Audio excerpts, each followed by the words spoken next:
Hello and welcome to Tank and AFV News. My name's Tom. Today I just wanted to make a video, a short one, about a book that I learned that is coming out. I like to always keep an eye out for books on tanks, of course, particularly ones that might be a little less known or don't get as much publicity as some of the ones that are from some of the more established publishers. And this one sort of has a little bit of a story along with it, so I thought I'd relate that. So when I first started the website, like 3-4 years ago, I remember getting an email from a gentleman from Australia who was, I believe, a postcard collector, because he had a postcard.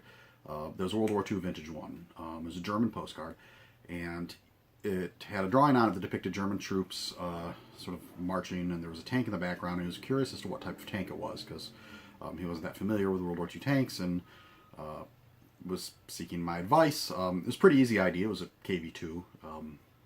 And as a thank you gift, he mailed me this little book, A7V Mephisto. This is from the Queensland Museum, something from the museum there that he thought I might enjoy. And that was incredibly generous of him for doing something that I thought was pretty minor.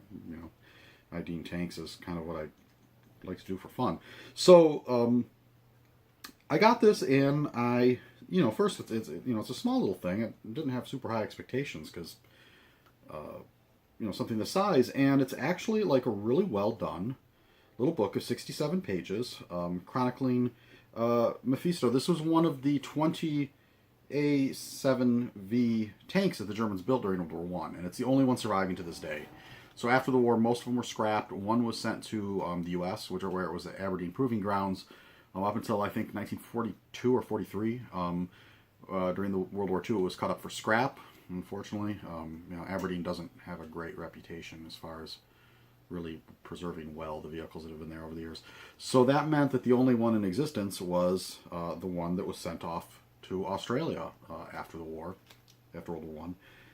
So the only existing one, and it's named Mephisto, and this little booklet tells the story, and it's by Gregory, I'm going to slaughter the name, I'm sure, Zishkura and Jeff Hopkins Weiss, and it's got a lot of interesting pictures, photos, illustrations.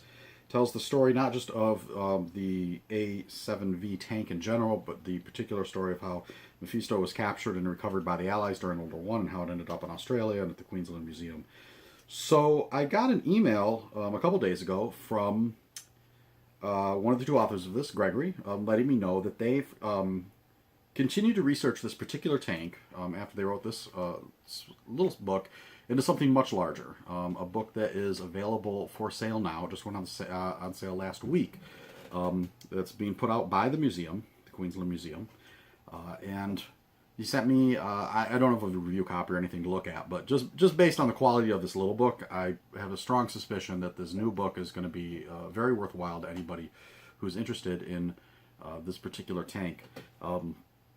The details of it, dimension-wise, it's 25 centimeters high by 21 wide and 2.5 centimeters deep, 368 pages. So a fairly substantial book with 670 illustrations in 11 chapters. And again, essentially a much expanded version of what's in this. So telling the tale of this particular model of tank, and also this particular individual tank, how it came to Australia, how it was captured, looking at some of the combat situations that these German tanks were used in.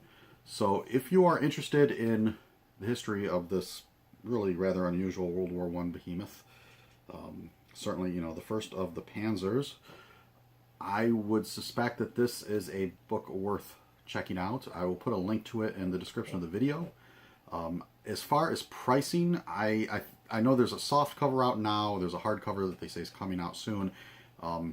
It's priced in Australian dollars, and I'm not even sure how exactly that translates into American dollars, and I don't know the shipping. So you'll just have to go to the website if you're interested in ordering a copy.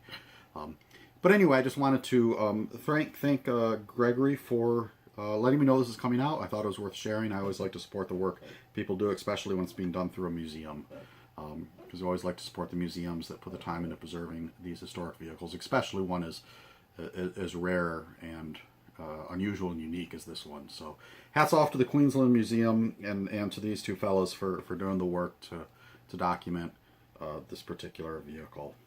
Thank you very much. We'll see you on the next one.